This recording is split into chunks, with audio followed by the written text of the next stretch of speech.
سلام أب وسط عدن وصايمكم علتهم الدلاوتنا اتكتاتلو كبراتن كبرانن ازي لومي تلفزيون نلومي شمونتا قنبات كلتشن عصر شمونتن عامة برات ناباقم زغربولو ساعات زينات جميرا لهم كسامخن بتي مدبنا مسانا كتصنحو نيوتيوبنا سابسكرايب شير لايك كومنت مقبار ازي فيديو كتفلو موادما بخبرنا عدم أرئست زينام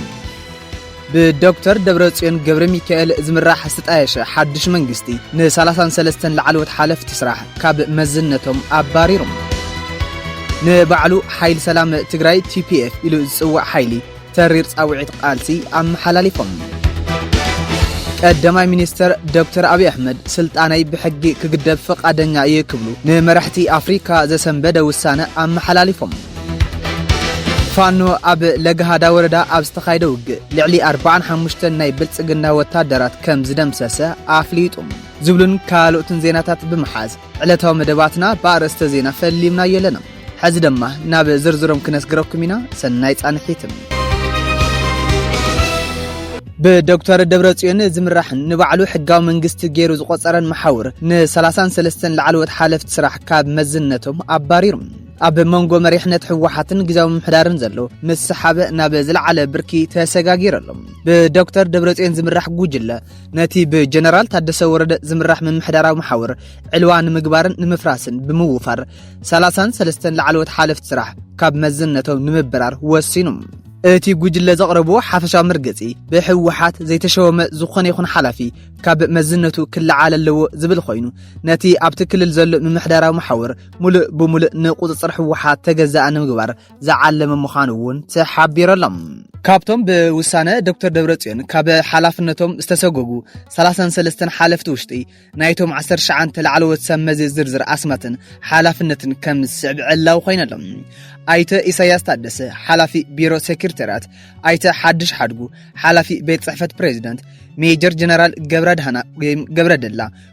كوميشن بوليس تقراي ايت جزاء قبر هوت مكتل كوميشن بوليس تقراي دكتور قبروك حساي حلافي بريس سكرتيرات دكتور سلومو كيدانا مكتل حلافن بيرو كومنيكيشنن دكتور عصمها قرو اكزابير حلافي بيرون بهال ترزمن دكتور نقاش رأيا وانا دايركتر بعال مزي من قدتات تقراي دكتور قنوبدهن كيروس وانا سرح مكايد انتربرايز سرحات تيماي تقراي دكتور انجينير محاري هيبن وانا كايد سرح انتربرايز مصنعات ديزاين ماين ايت تدل منقستو حلافي بيرو مقعزيان ايت عباد بولا مكتل حلافي بيرو مقعزيان ويزرو هنسا تخلاي كوميشن بلان ايت يحي سبا قادس حلافي بيرو قداي مناسي ويزرو مبرات هفتو كوميشن سبورت تقراي زياتو من كالوتن كاب حلافنتهم نكبارو كم استوسنا في الفلاتنا حبيرهم ازي بدكتور دبرتسيون استوسده ناي 33 سبسلطان مبرار سقمتي نبوليتيكاوي قلولا بتقراي كيغاددو سغات احديرلم نبعلم كاب سلطانو انت الليو ككلاخلو زي خالو جنرال تادسا ورده مبرار نايزوم لعلوت حلفتي غزاو محدار كدحن ايوم تباهيلوكا انت زي تغمته منالبات غنا نتي بحوحات زوسدو زلو سقمتي منغستي فيدرال ايدو اتيو ططاو نكبلو عيد كغبرو يخلو يوم زبلو ورثات يوصلهم جنرال تادسا غنا قدم كبل منغست فيدرال ناب تግራይ نكاتو صاوعيد كم زي يغبرو مغلاصوم يذكرم نبعلو حيلي سلام تግራይ إلو صوع حيلي TPF ترير صاوعيت قالسي ام حلاليفم اتي حيلي نزغلصه بمخنيات موت تغداله امباچو سيوم ابزوص مغلصي اب تግራይ حدشتي بوليتيكا منقسقاساتن مسحاباتن اب زرئل زلخنታት حيلي سلام تግራይ بعلي اب زرغح مغلصي حدا كابتم لعلوت مرحت زخنه تغداله امباچو سيوم هاندبت كابز عالم كمستفلي افليطم اتي غجله نموت اتي تغداله سعيبو مرير حزنو غليصلم بمسرت كاب حيلتا سلام تግራይ زوصه مغلصي تغداله باچو سيوم نسله فتحنا حزباو ربحان يلو انصار ጨቆንትን መለኽትን ንምቅላስ ብምውሳን ናብ ሓራ መሬት ብምውፃን ብጽንዓትን ጀግንነትን ክቃለስ ዝጸንሐ ሓርበኛ ኢነሩ ኢሎም ሓይልታ ሰላም ትግራይ በሃንደበታው ሞት እዚ ጀግና ተጋዳላይ ዝተሰምዖ መሪር ሓዘን ብምግላጽ ንስድራ ቤቱ ንፈተውቱ ንመቃልስቱን ንብጾቱን ኩሎም ደለይት ለውጥን ከምኡ ድማ ንመላእ ህዝብ ትግራይን ጽንዓት ተመንየሎም ተጋዳላይ ኣምባቸው ስዩም ኣብ ዝተፈላለዩ ብርክታት መሪሕነት እቲ ሓይሊ ተመዲቡ ክቃለስ ዝጸንሐ በዓለ ጽኑዕ መትከልን ህዝባዊ ዕላማን ከም ዝነበረ እውን ተሓቢሩ እዚ መግለጽ ዝወጸሉ ኣብ ትግራይ ዘሎ ውሽጣዊ ፖለቲካዊ ወጥሪ ካብ እዋን ናብ እዋን መልክዑ እናቀያየረ ኣብ ዝኸደሉ ዘሎ ግዜ እዩ እቲ ንባዕሉ ሓይል ሰላም ኢሉ ዝጽውዕ ኣብ መሬት ዓፋርን ካልኦት ከባቢትን ዝዓረደ ብስርዓት ብልጽግና ዝድገፍ ሓይሊ ሰላማዊ ቃልሲ ከካይድ እኳ እንተበለ ሕዚ ግና ኣብ ትግራይ ዘሎ ስርዓት ብብረት ንምልዋጥ ዝንቀሳቀስ ምዃኑ ኣብ ቀረባ እዋን ዕላው ገይረሎም ኣብ መቐለ ታሪኻዊ ናይ ህዝብን ህዝቢ መድረኽ ይሳለጠሎም ብኣተሓባርነት ፎረም ርክብ ህዝብን ህዝቢ ዝተዳለወ ኣብ መንጎ ጎረባብቲ ህዝብታት ጽኑዕ ርክብ ንምፍጣር ዝዓለመ ሰፊሕ ናይ ዘተ መድረኽ ይካየደሉ ተባሂሉ ኣብዚ ዘተ እዚ ተወከልቲ ህዝብታት ትግራይ ዓፋር ኣገውን ቅማንትን ኣምሓራን ብሓባር ተራኺቦም ኣለዉ ከምቲ ዝፍለጥ ኣብ ዝሓለፉ ዓመታት ብሰንኪ ዝነበሩ ኩናትን ፖለቲካዊ ወጥርታትን ኣብ መንጎ ጎረባብቲ ክልል ዝሑል ርክብ ነይሩ ሕዚ ግን እቲ ኩነታት እዚ ተቐይሩ መራሕቲ ሃይማኖት ዓበይቲ ዓድን ተወከልቲ ማሕበረሰብ ትግራይ ዓፋር ኣምሓራን ኣገው ቅማንትን ኣብ መቐለ ተራኺቦም ፊት ንፊት ይዝትየሎም እቲ ብፎረም ህዝብን ህዝቢ ዝተዳለወ ዋዕላ በዘተን ምክባርን ተመሰረተ ናይ ሓባር ምርዳእን ምፍጣር ቀንዲ ዕላምኡ ምዃኑ ተገሊጹ ካብዚ ብተወሳኺ እዞም ዝስዕቡ ነጥብታት የጠቃልል ኣብ መንጎ ጎረባብቲ ህዝብታትን ማሕበረሰብን ዝነበረ ጥንታዊ ናይ ሕውነት መንፈስ መሊስካ ምሕዳስ ኣብ ክንዲ ኣብ ጸገማትን ጎንጽታትን ምትኳር ኣብ ናይ ሓባር ዕብየትን ልምዓትን ዘተኮረ ምርዳእ ምፍጣር ንኹሉ ማሕበረሰብ ዝረብሕ ውሕስ ሰላምን ጸጥታን ምርጋጽ እዚ መድረኽ እዚ ኣብ መቐለ ምስላጡ እቲ ኣብ ቀርኒ ኣፍሪካን ኢትዮጵያን ዘሎ ናይ ሰላም ድሌት ካብ ላዕለዎት ሰበስልጣን ወሪዱ ናይቲ ኣብ ባይታ ዘሎ ህዝቢ ንምእታው ዓብዪ ስጉምቲ ምዃኑ ተንተንቲ ይገልጹ እንተኾነ ሕወሓት ቅድሚ ኩናት እውን ብተመሳሳሊ ሓይልታት ፌደራሊስት ብማለ ኣብ መቐለ እናኣከበን እናቐለበን ፖለቲካዊ ሓልኪ ይጥቀበሎም ከም ዝነበረ ዘዘኻኸሩ ወሃብ ትርኢቶ ይኹን እምበር መንግስቲ ፌደራል ወራር ምስ ኣወጀ ገሊኦም ተገልቢጦም እንትኹንንዎ ገሊኦም ድማ እንትጠልምዎ ተራእዮም እዮም ሕዚ እውን ንተጋሩ እናበተነ ጉራብቲ ክእክብ ተመሳሳሊ ጌጋ ይፍጽመሎ ብማል ነቲ መድረኽ ዝቃወምዎ ኣይተሰኣኑን ቀዳማይ ሚኒስትር አብይ አሕመድ ስልጣነይ ብሕጊ ክግደብ ፍቃደኛ እየክብሉ ገሊጾም ቀዳማይ ሚኒስትር አብይ አሕመድ ነቲ ሕዚ ዝካየድ ዘሎ ሃገራዊ ዘተ ንስልጣን መራሒ እቲ ሃገር ንምግዳብ ምዃኑ ገሊጾም መንግስቲ ባዕሉ ስልጣነይ ብሕጊ ይገደብ እናበለን ከሎ ኣብቲ ዘተ ኣይንሳተፍን ዝብሉ ተቃውምቲ ፖለቲካዊ ውድባት ድማ ተሪር ወቀሳ ኣቕሪቦም ኣለዉ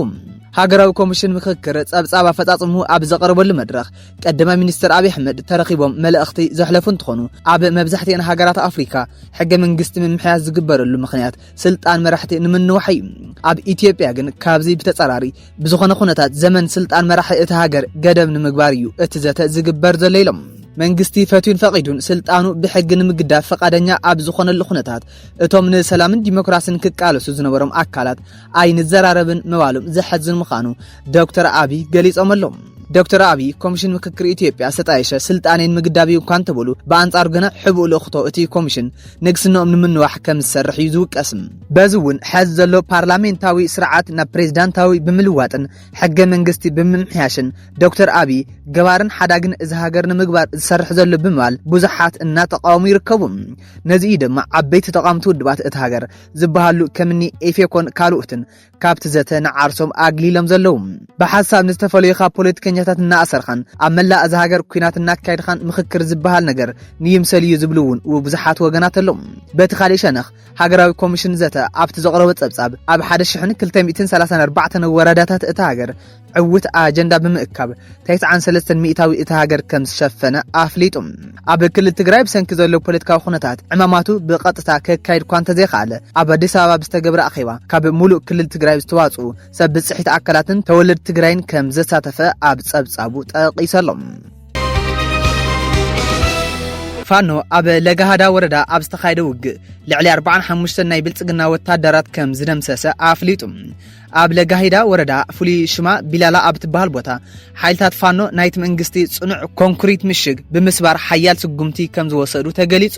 ኣብዚ መብረቃዊ መጥቃዕቲ ልዕሊ 45 ኣባላት ሰራዊት ምክልኻል ከም ዝተደምሰሱን ከም ዝቆሰሉን ሓይልታት ፋኖ ኣፍሊጦም ኣሎም ብመሰረት ካብቲ ቦታ ዝወፀ ሓበሬታ እዚ ኣፋብንን ምኒልክን 105 ኮር 33 ክፍለ ሰራዊት ሓርበኛታት ኣብ ትሕቲ ለጋሂዳ ወረዳ ኣብ ትርከብ ቢላላ ንኡስ ከተማ ክሬ ገበያ መጥቃዕቲ ፈጺሞም اتي ناي مكلخال هاجر حجاز سراويت ابتا عشر كتما صنوع ناي كونكريت دفاع صريح عريض زنبرم كان تخونه حيلتات فانغن نتي دفاع سيرون بمئتاو سقمتي كم وسدلم افريطم اب تحتي 33 كفله سراويت زركبو ناي نسرن مبرق انشالقاتات كاب 6 غنبت 2018 عام تمرت مشات جميرم كساب 7 غنبت 2018 عام تمرت نغو بستوادده ناي كتما اوبريشن نتي سراويت كم زدمسسو تغليصم بتي استغبره تغادلو كاب سراويت مكلخال هاجر لعلي 25 وتهدرات كقتل انتلو كاب 20 زي وحده دما بصنع كم زقاسلو تحابيرلم نت زورده مقزفتاوي موت كصاور زي خاله سراويت مكلخال ኢትዮጵያ زحازو لوجستيكن አጽዋርን አብ መንገዲ እናደርበ ከሃድም ከም ዝተገደደ ጸብጻባት ኃይልታት ፋኖ ይረድም እቲ ብርቱዕ ስነ ልቦናዊ ስብራት ዝወረዶ ሰራዊት ኢትዮጵያ ከሃድም ከሎ አብ መንገዲ ዝረኸቦም ንጹሃን ዜጋታት ዘስካሕካሕ ግፍዕታት ከም ዝፈጸመ ዝገለጸ እቲ ዕጡቕ ኃይሊ በተወሳኺ በመካናይዝድ ከበርት መሳርሕታት ዝተደገፈ መጥቃዕቲ ብምኽፋት ናይቶም ከባቢ ሓረስቶት ሃፍትን ንብረትን ከም ዘዕነወ እቲ ጸብጻብ ሓቢሮም ይኹን እምበር ብወገን ዕጡቕ ኃይሊ ፋኖ ዝበጽሐ ኪሳራ ክሳብ ሕዚ ኣይተገለጸን ቅድሚ 2 ሰሙን ብሄራዊ ክልላዊ መንግስቲ አምሓራ ልዕሊ 30 ሺህ ዕጡቓት ፋኖ መንግስቲ ብዘቕረበሎም ጻውዒት መሰረት በሰላማዊ መንገዲን ምቅላስ ብምውሳኖም ዝሓዝዎ ዕጥቂ ኣረኪቦም ናብ ሰላማዊ ህይወቶም ከም ዝኣተው ገሊጹ ምንባሩ ይዝከር ፕሬዝዳንት ዶናልድ ትራምፕ ታይዋን ካብ ቻይና ተፈልያ ናጽነታ ከይትእውጅ አጠንቂቆም ትራምፕ ኣብ ቻይና ንኽልተ መዓልታት ናይ ስራሕ ምብጻሕ ብምክያድ ምስ ፕሬዝዳንት ቻይና ጂ ጂፒንግ ተራኺቦም እናተመለሱን ከለው ምስ ፎከስ ኒውስ ኣብ ዝገብርዎ ቃለ መሕተት ናጽነታ ክትረክብ ኣይኾንኩን ዝደሊሎም ፕሬዝዳንት ታይዋን ቺንግ ተአቀዲሙ አቢሉ ታይዋን ንገዛ ርእሳ ከም ላዕላዊት ሃገር ስለተሐስባ በወግዕ ናጽነታ ምእዋጃ ከም ዘየድልያ ገሊጾም ነይሮም እዮም አሜሪካ ነዊሕ እዋን ንታይዋን ክትድግፋን ከሳብ ነፍስ መከላኸሊ ኮና ዝኽእል ወታደራዊ አጽዋር ከተቀርበላን ጸኒሓ ያ ሕዚ ግና አሜሪካ ምስ ቻይና ዲፕሎማሲያዊ ርክባት ስለዝጀመረት ኩሉ ርክባት አሜሪካን ታይዋንን በዜሮ ተራቢሐሎም ትራምፕ አቀዲሞም ብዛዕባ ታባዓላት ተመሓድር ቻይና አካል ግዛአት ያ እትብላ ደሴት ታይዋን በኽልትዩ አካል ቻይና ክትኸውን ይኹን ናጽነታ ክትእውጅ መንገዲ ቃል ከም ዘይኣተወ ገሊጹ ነይሩ አሜሪካ ምስ ቻይና ርክባታ ምድልዳላ ኸዓ ታይዋን ናጻ ሃገር ክትኸውን ከም ዘይትደሊ ዘርኢ ቻይና ምስ አሜሪካ ርክባት ክትገብር አሜሪካ ኣብ ሓንቲ ቻይና ክትኣምን ቅድመ ኩነት ኣቕሪባ ክትኸውን ከም ትኽእልውን ይግመት ቻይና ንፕሬዝዳንት ታይዋን ዘለዋ ጽሊ ኣብ ዝተፈላለዩ ኣጋጣሚታት ክትገልጽ ጸኒሓ ያ ብዙሓት ታይዋናውያን ሃገሮም ናጽነታ ከይኣወጀት ምስ ቻይና ኸዓ ከይተሓወሰት ክትቐጽል እዮም ዝደልዩ ትራምፕ ምስ ፎከስ ኒውስ ኣብ ዝገብረ ቃለ መሕተት አሜሪካ ኣብ ጉዳይ ታይዋን ዘለዋ ምርገጺ ካብ ናይ ቅድሚ ሕዚ ዝተፈለየ ከም ዘይኾነን ከም ዘይተቀየረን ይገሊጹ ኣብ ኒው ዲሊ ንኽልተ መዓልታት ክካየድ ዝቐጸለ ናይ ብሪክስ ሚኒስትራት ጉዳያት ወጻኢ ኸባ ሓበራ መግለጺ ከየውጹ ተበቲኖም እዚ ድማ ኣብቲ እዋን ዩናይትድ ስቴትስ እስራኤልን ኣብ ልዕሊ ኢራን ዘካይድዎ ዘለው ኪናትን ሰፊሕ ቅልውላው ማእኸላይ መብራቕን ብዝምልከት ኣብ መንጎ ኣባል ሃገራት ዓሚቕ ምክፍፋል ከም ዘሎ ተቃሊዑ ከም ጸብጻባት ሮይተርስን አልጀዚራን ኣብ ዝሕዚ እዋን ኣብ ዝካየድ ዘሎ ግጭት ዙርያ ኣብ ኣጠቓቕማ ቃላት ኣብ መንጎ ኢራንን ሕቡራት ዓረብ ኤሚሬትን ዘይምርዳእ ተፈጢሮሎም ኢራን ኪዳን ብሬክስ ነትናይ ዩናይትድ ስቴትስ እስራኤልን ወታደራዊ ስጉምትታትን በትሪ ክትኹንን ጸቕጢ ዝገበረት ክትኸውን ከላ በተመሳሳሊ ሕቡራት ዓረብ ኤሚሬትስ ኣብ ልዕሊ ቴህራን ኣብ ዝግበሩ ወታደራዊ ወፍርታት ኢዳለዋ ክትብልውን ከሲሳያ ሕቡራት ዓረብ ኤሚሬትስ ብወገና ዘቀረበላ ክሲ ውድቂ ዝገበረት ክትኸውን ከላ ኣብ ግድኣ ትዕዝብቲ ዘቀረቡ ናይ ቃላት ኣጠቓቕማ ብምቅዋማ ሓደ ወጥሪ ዘለዎ መግለጺ ንምሃብ ዝተገብረ ዘተ ክትዓናቀፍ ምኽንያት ኮይነሎም ሚኒስትር ጉዳያት ወጻኢ ኢራን አባስ አራጊቼ ካብቲ አኼባ ድሕር ምውጾም ኣብ ዝሃብ ወሪቶ ስማ ብንጹር እኳ እንተዘይጠቐሱ ሓንቲ ኣባል ሃገር ብሬክስ ኣብ ዝቐረበ ረቂቕ መግለጺ ዝተወሰኑ ክፍልታት ከም ዘእገደቶም ገሊጾም እዞም ክፋላት እዚኦም እኳ እንተሃለዉ ኣባላት ሃገራት ናይ ቁጠባ ምትሕጋዝን ናይ ብዙሓት ወገናት ትካላት ምምሕያሽን ሓዊሱ ኣብ ካልኦት ብዓሰርተታት ዝቁጽሩ ናይ ስራሕ ኣጀንዳታት ስምምዕ ከም ዝበጽሑ ተነጊረሎም እቲ ናይ ህንዲ መግለጺ ኣብ ዘባው ግጭት ብቐጥታ ተሓታቲ ካብ ምጥቃስ ብምቁጣብ በዘተ ላዕላውነትን ናይ ባሕሪ ጸጥታ ከምኡውን ኣብ ዕቁባ ሲቪላትን ወሰንቲ ትሕተ ቀርጽታትን ኣጽንኦት ሂቦም እዚ ናይቲ ዘተ ውጽኢት እቲ ኪዳን ሓደሽቲ ኣባላት ካብ ዝውስኽ ናብዚ ናይ ብሬክስ ሚኒስትራት ጉዳያት ወጻኢ ኣኼባ ሓበራዊ ስምምዕ መግለጺ ከየውጽእ ክዛዘም ምስ ናይ ሕዚ ንኻልኣይ ግዜ ምዃኑ ተንተንቲ ፖለቲካ ዓለም እናገለጹ ይርከቡ ክቡራት ተኸታተልቲ ሎሚ ቴሌቪዥን ስለ ዝተኸታተልኩምና ምስጋናና ዝዓዘዘ እዩ